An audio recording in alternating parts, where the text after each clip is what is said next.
Welcome to an Echo Sportscast Spotlight interview. I'm Dave Dale. And I'm Paul McLean. With us today to talk about the North Bay Employee Hockey Tournament that's going to be going into its second weekend is Moe Bedard. If you've been involved with men's league hockey, tournaments, or anything involving slow pitch in the last 40 years, you've probably interacted with Moe.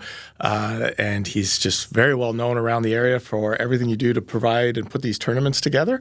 And we're really happy to have you here. So welcome. And thank you very much, Paul. Happy to discuss everything that's going on with the tournament, which, we've one successful weekend has gone through and we're about to have a second one.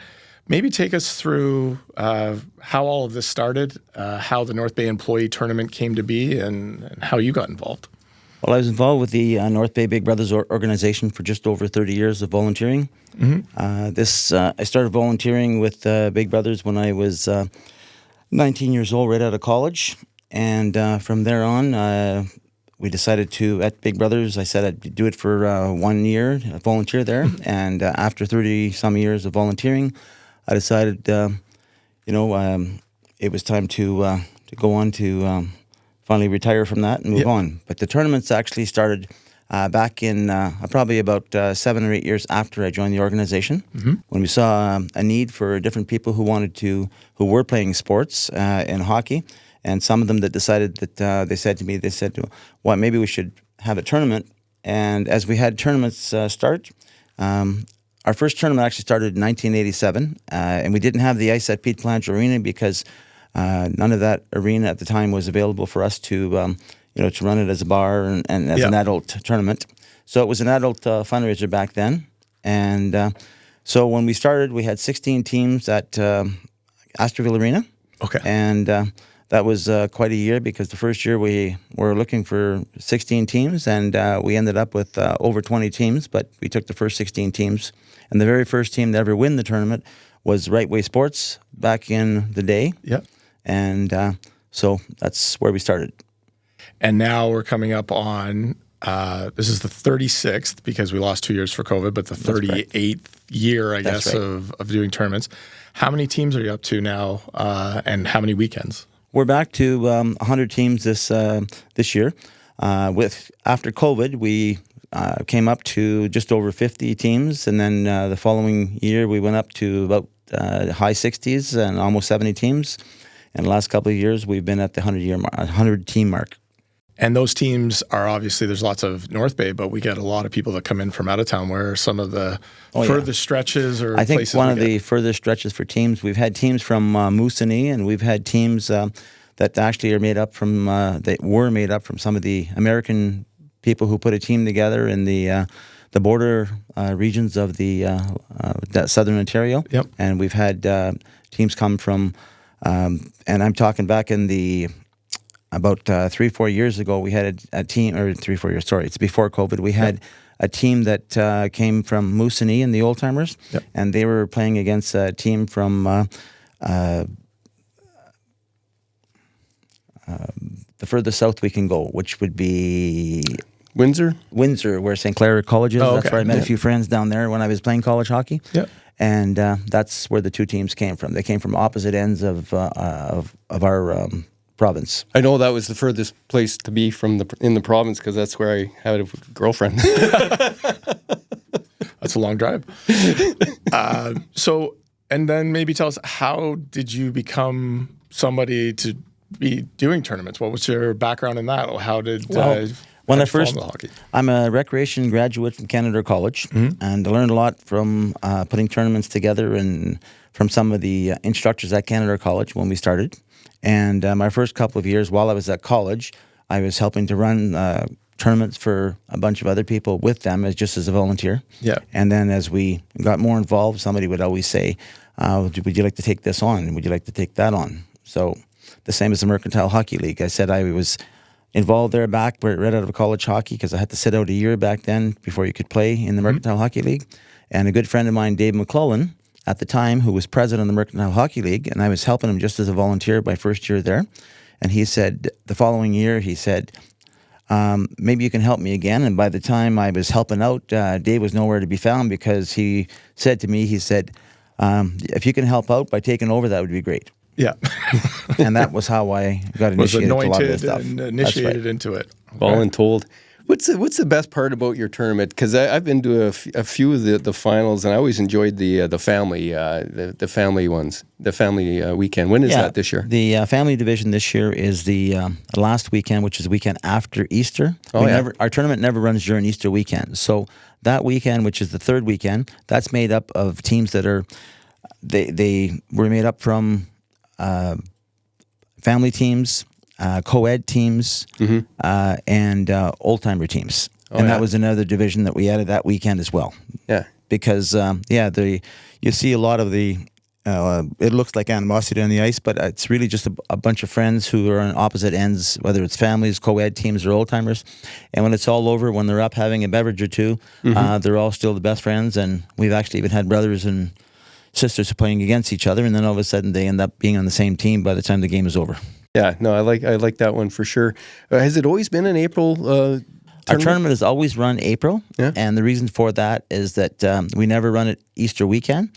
So when we first started, we were one weekend with 16 teams, and then we went on in the early 90s. We went on to make 2 weekends, because we used to have our tournament run almost round the clock when I think it was like 91, 92. Yeah. And our tournament used to run Friday night. We'd start at 5 o'clock, and the last games were starting at 2 and 2:15. And then the next games in the morning were starting at 6 a.m. and 6:15. Yeah. So back then you didn't have the amount of sleep, to be able to run the tournament. So you were a little bit exhausted. And the tournament was always 1 week. Back then it was 1 weekend with a tournament, and we had 64 teams. So we were running around the clock. A war of attrition. Using ice. Yeah. Pardon me. A war of attrition. It was, and we had extra ice, whether it was at Moe Gardens or Astorville or in Powassan. Yeah, right on. What's your favorite part about the tournament? And also after that, I'm going to ask you, what's the worst part about running tournaments? I think the best part about the whole thing is that we have the charities who we donate. We raise money for kids sports, hockey for beginners. And a few of the other individual ones that we do as well to help the individual volunteers that help out. Well, how much do you end up donating? Well, the last few years we've been donating over $12,000 to $14,000. We've been donating. Hockey for Beginners has been a beneficiary of the tournament for the entire time I've been involved with running it, and so we're much appreciative for that. That helps us, make sure there's always kids that. Maybe cost is a bit prohibitive, but through the generous donations and the money that comes from this and things like Kids Sport, that allows more kids a chance to participate. The other big thing that I've really observed from being around now, not just playing in it, but actually seeing everything that you do to put this together, is the amount of volunteers and the student volunteers, the youth from the high school that you're able to get out. And I really got to watch them last weekend and what they do and how involved they are. You're teaching some skills to kids that haven't had a job yet. And they are counting cash, managing a float, just some really basic skills that don't necessarily get taught in school, but are really helpful, when I look at wanting to employ kids when they've got that experience. And I'm just watching these kids run around, making sure that, the signage is up, so we know who's playing. The score sheets are ready for the timekeepers. We've got timekeepers that are working. We've got people working the bar. It's a big operation.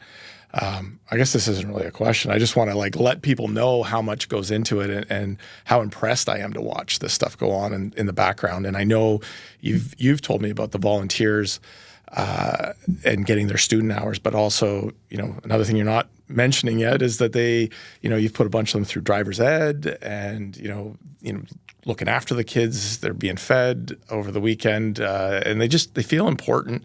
And I think it's really great to see. And the volunteer part, I think you've also changed a bit of my outlook on, the idea that sometimes volunteerism might be dead, or we talk about all the time how impressive these, young people are if you give them a chance. So if you want to talk about maybe how that came to be, getting the young people involved and finding them. The volunteers actually came to us years ago. We used to go through, like at Big Brothers, we had our own volunteers. And as that grew, the North Bay volunteer center was formed in North Bay. I believe it was in the late 80s, mid to late 80s.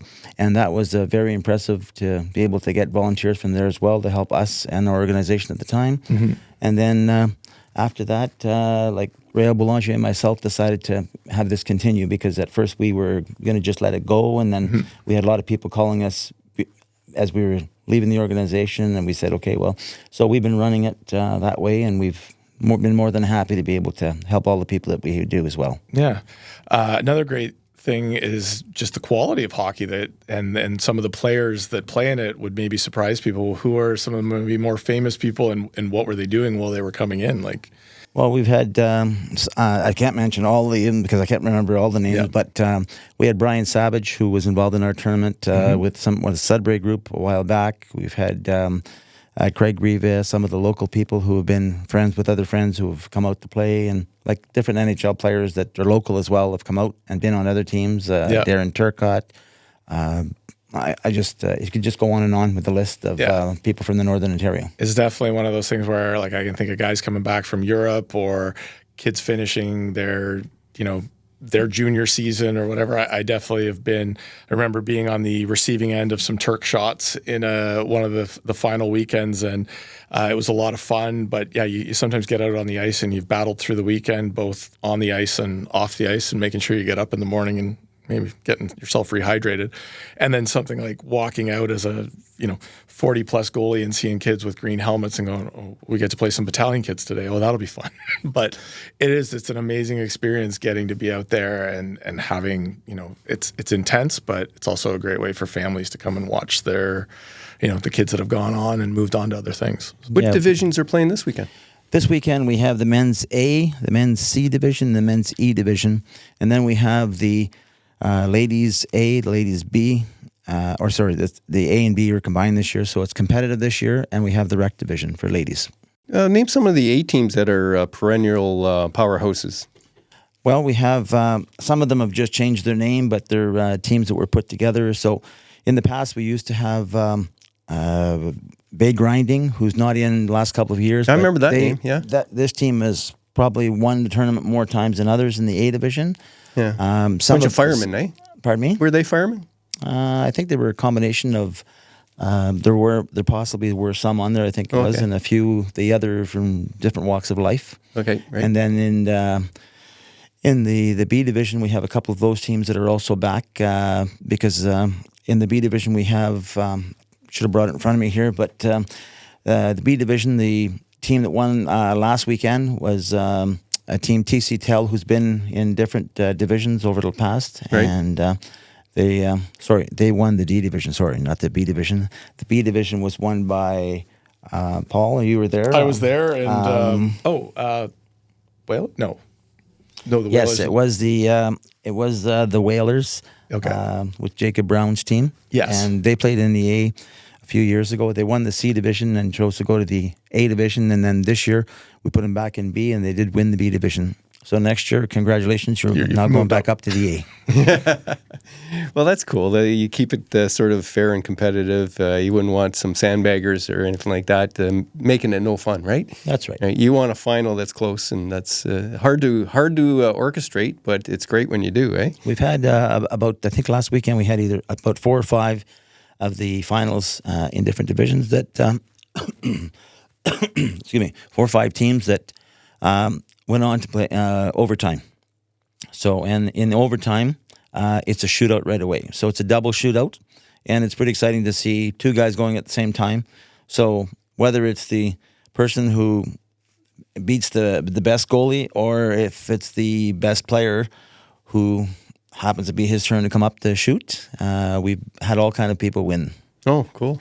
Yeah, that's always a neat one. And the first time I had ever experienced the dual shootout was being in probably a tournament up here, and it's a really interesting strategy. I've seen some of the girls' tournaments be in it, or adopted that. It just makes things faster. But there's a really wild strategy. Do you go in slow because it's happening on the other one, and then there's this reaction either for or against, which can be really disturbing to a goalie or a player when all of a sudden somebody's yelling. It's like, what happened? But just another element of excitement, and it's a lot of fun in that tournament. Is it the first one to score wins, or is there Yes, what's the rule? It's sudden death. It's the first one to score. Oh, okay. So not necessarily the first one on the ice at the same time, whoever scores, but when only one side scores and wins, that's it. Yeah, okay.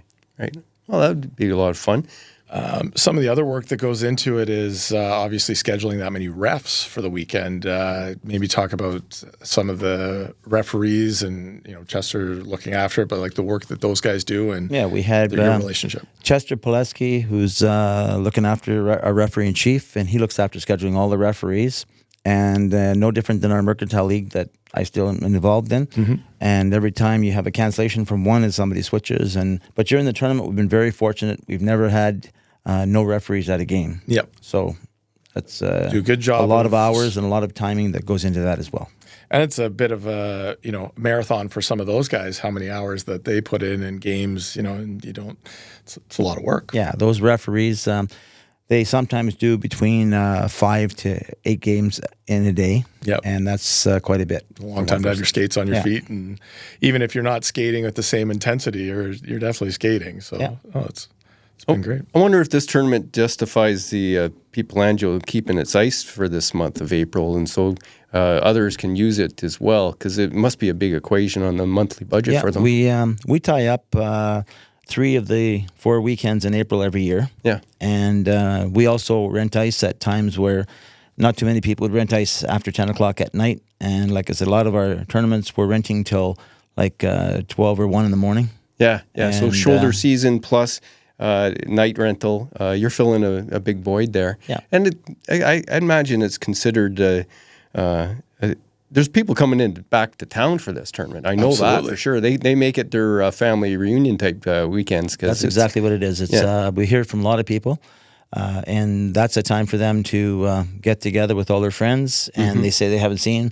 And a few teams that I've heard the last few years, it's for them it's the once a year reunion. Some people hadn't played high school hockey in almost 10 years and came back, and that was Scott Walpole with the Chippewa Raiders. Great. They're the Chippewa Raider alumni, and they come here every year. Yeah. And they're the team that when they played high school hockey together, they come here and make this their reunion once a year. Oh, cool! Right? No, that's the stories I hear, and that's the fun part of it. I even got a chance to play 1 year in the tournament for a group of former players from the Collingwood Blues. Which is where I'm from, but I didn't actually play played half a game.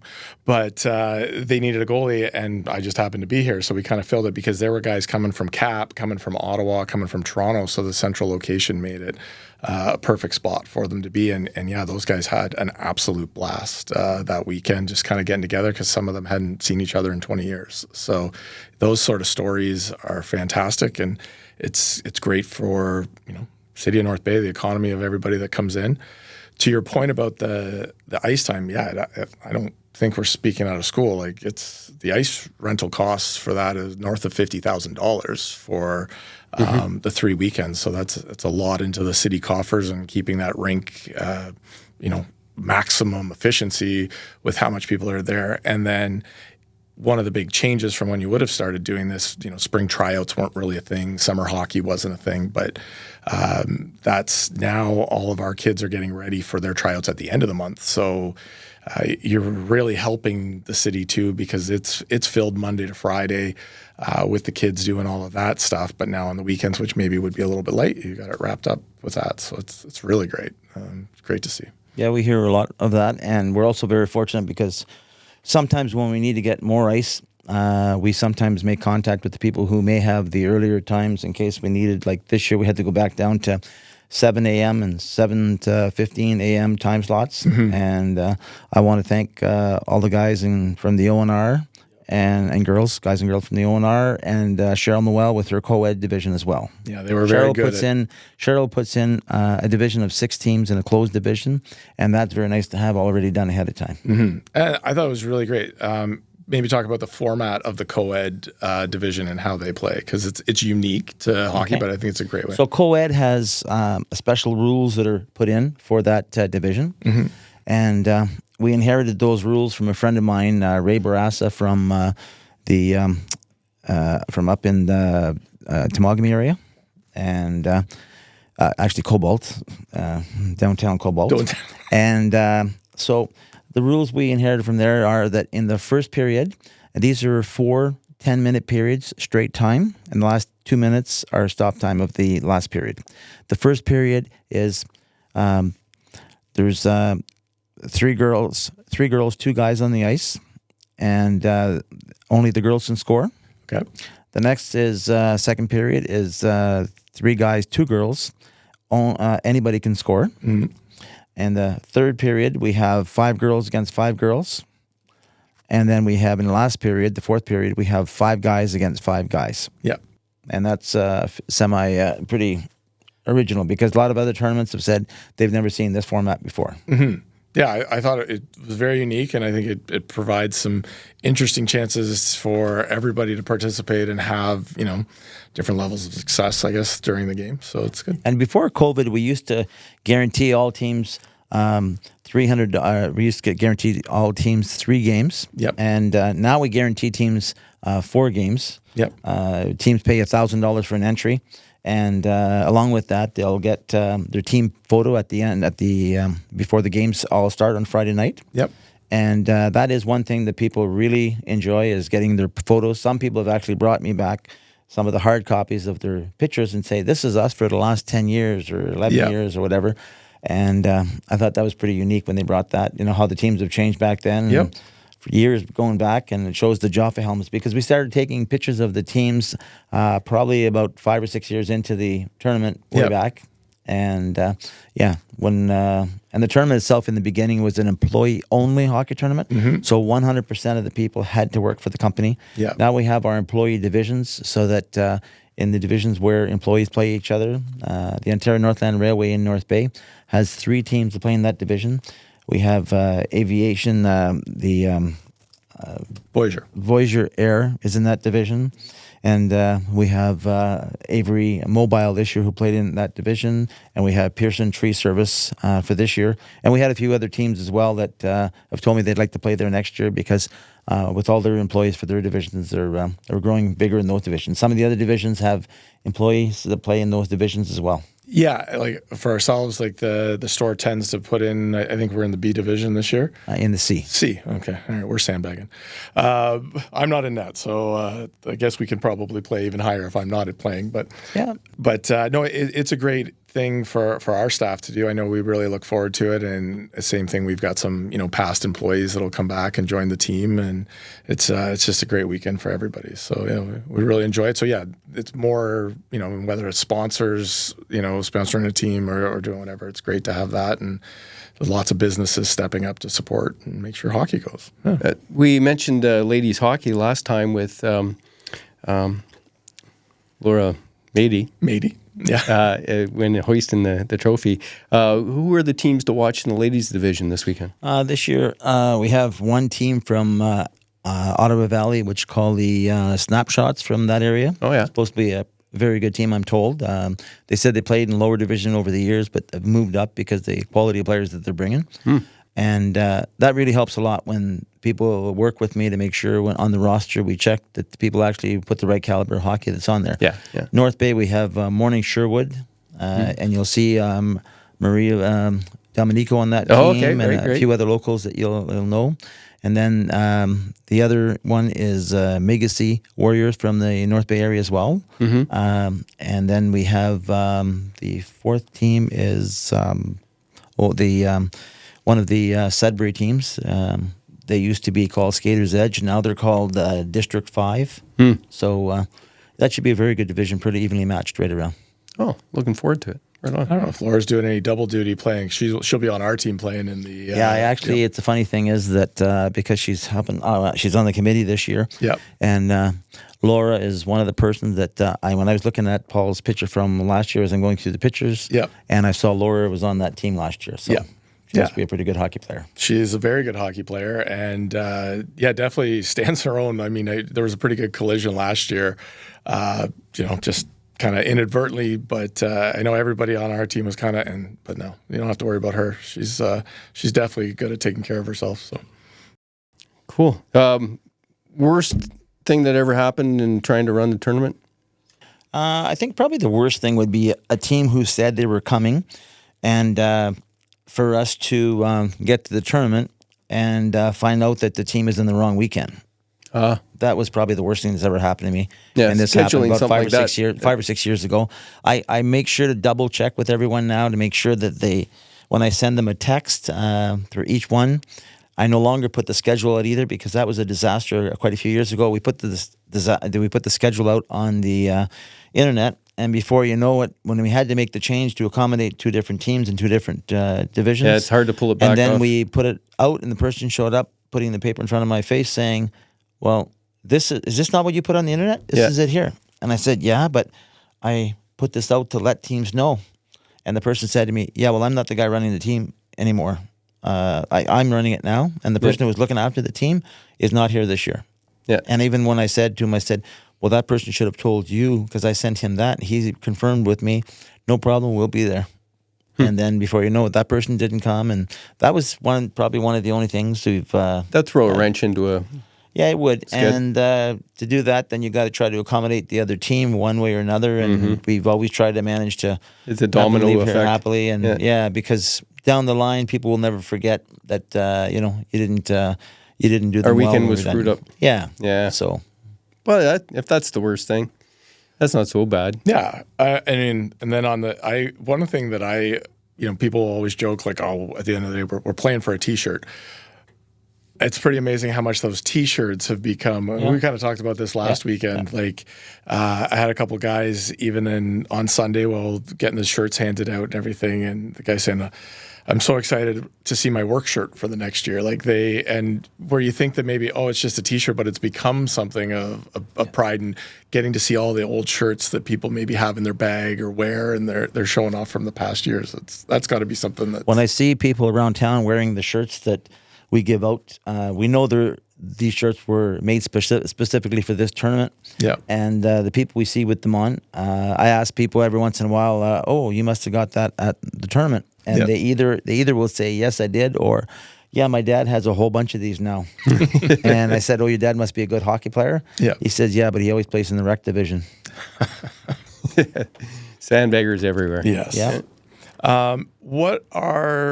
I guess maybe the other thing we should mention, you and I have been talking about this for the last couple of years, and you've been showing the ropes, and Laura's been involved as well. So maybe as we kind of finish things up here, I guess we're okay to announce this, that after lots of time kind of studying you, following all the work that you do, we're going to be looking to maybe help ease the burden and take over some of this responsibility. And we're really looking forward to building on the amazing foundation that you've put together. So, yeah. We'd like to, we welcome Paul and Laura and the other volunteers this year that we've had that have joined forces with us. So it's really good. Yeah. And as my wife has said, maybe after 40 years, you can kind of step back. So I have no problem helping out. Yep. I just don't want to run everything. I've always said that it's always nice to have more people involved, the better. Yeah. And we've had a lot of great people in the past that have helped us out as well. Well, looking forward to, like I said, building on the shoulders of a pretty amazing thing that you've put together for this city. And we hope to keep you around as long as we can, because everybody wants to see your face and get the T-shirt and get their photos too. So, thanks so much for coming in. And, I was going to say, Mo, that you've built something that's multi-generational and a purely community event.